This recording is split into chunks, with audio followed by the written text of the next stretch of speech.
Hello? Hello? Yes, habari yako bwana Joram?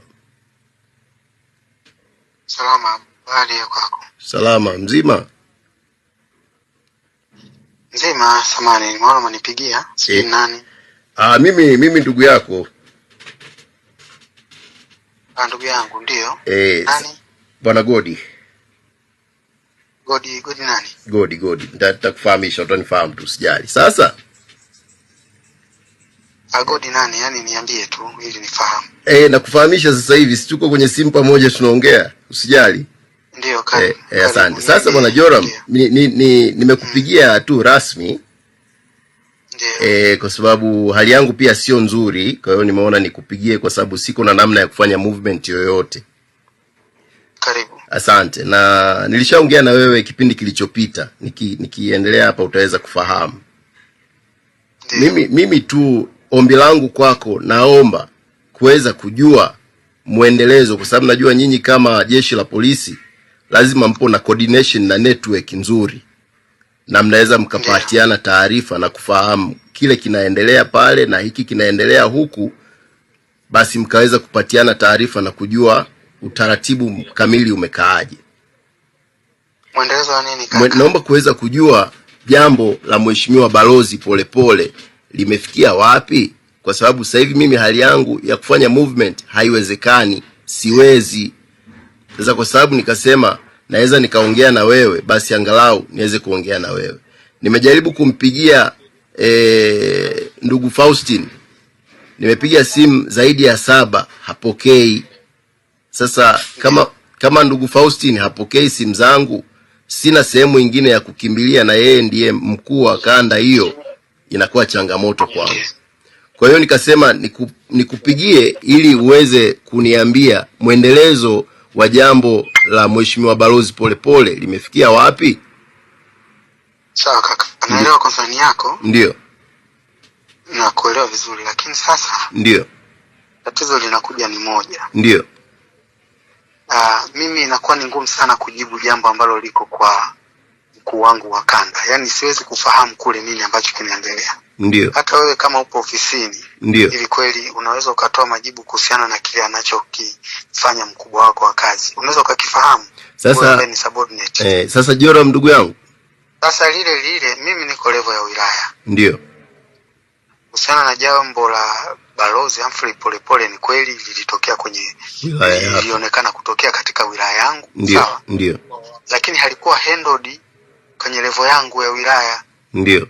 Hilo jambo lilikuwa handled kwenye level kubwa zaidi ambayo ni ya kanda. Ndio. Kwa hiyo mimi nilikuwa mtu tu ambaye niliattend kwenye tukio kama wanavyoattend wengine. Ndio. Lakini sio mtu ambaye nilishughulikia in details. Kwa hiyo details za namna gani nilishughulikiwa na nini kinaendelea, niko level hiyo kubwa. Ndugu yangu Joram.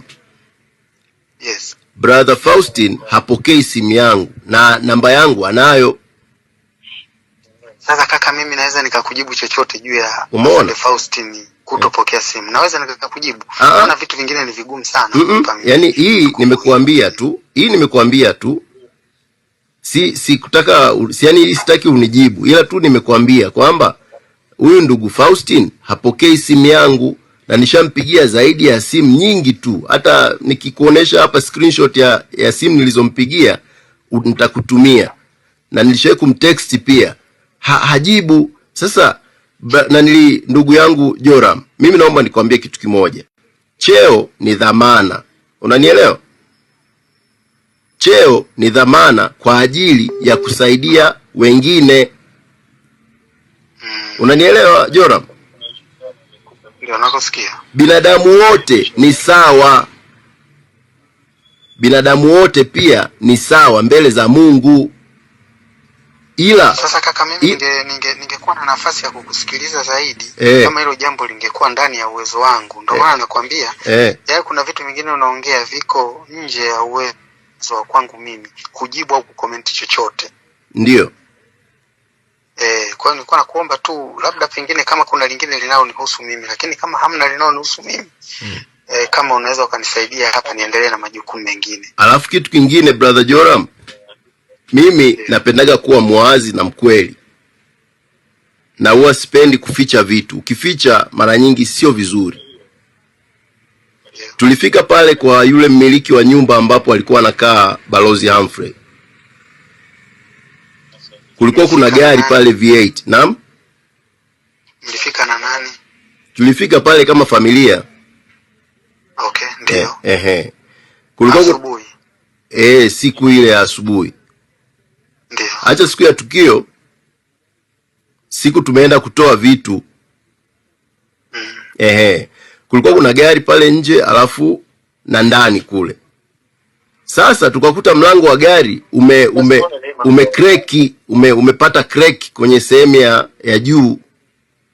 Tukamuuliza yule mwenye nyumba, vipi kulikoni? Akasema kuna askari alikuja hapa akabomoa huo mlango. Tukasema mbona hatukupata taarifa? Akasema mimi sijui, ila ninachowaambia kuna askari alikuja akabomoa mlango wa gari na akachukua document zote.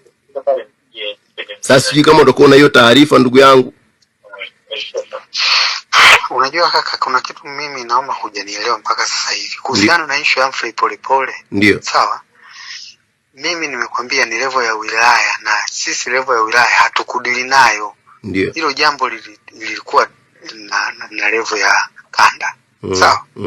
Sasa swali lolote unaoniuliza mimi inakuwa ngumu sana kujibu. Yaani natamani nikujibu lakini hamna ambacho nakijua mimi. Sawa? Kwa vyote ambavyo unaweza ukaniuliza havitasaidia chochote kwa sababu sitaweza kukujibu. Okay. Na mwenye nyumba, mimi nikwambia ukweli, mimi ni Mkristo, mimi ni mtumishi wa Mungu. Mwenye nyumba alikutaja wewe kwamba ndio ulibomoa mlango wa gari. Alinitaja mimi? Alikutaja wewe. Sasa hivyo vitu nadhani vitu vingine vinahitaji proof. Labda pengine ananifahamu mimi zaidi ya mtu mwingine, au kanitaja mimi akimaanisha mtu mwingine, kanitaja mimi kama position au jina, sifahamu. Alisema alikuona. Kueleza kitu kimoja. Ndio. Mimi nafikiri hivyo vitu ili uweze kuvifahamu zaidi. Kama unapiga simu afande unasema kwamba hapokei, nenda ofisini kwake. Sasa hivi siko na hali ya kutembea ndugu yangu, na shida.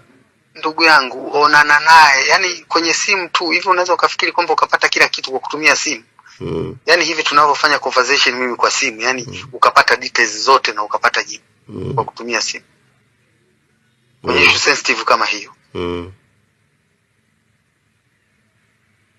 Nakusikia. Kwa hiyo jitahidi tufika ofisini, kila ambacho unakihitaji utapata majibu yake. Kwa hiyo na yule vingine uko unasema vinadiliwa na anadili nacho fulani lakini sio yeye. Kuna kuomba tuendelee na jukumu lingine ninalolifanya. Sawa, kwa hiyo na yule mwenye nyumba alivyoniambia ni wewe ndio ulivunja mlango wa gari. Sasa kaka, wewe unatarajia mimi nikujibu nini kwa simu? Nanisha kwambia kwamba jambo lote limeshughulikiwa nani? Kanda. Mimi unataka nikujibu nini hapa? Sawa, basi mimi nikushukuru kwa kuwa labda ulipewa oda ya kufanya hivyo, kwa sababu wale ni wakubwa zako.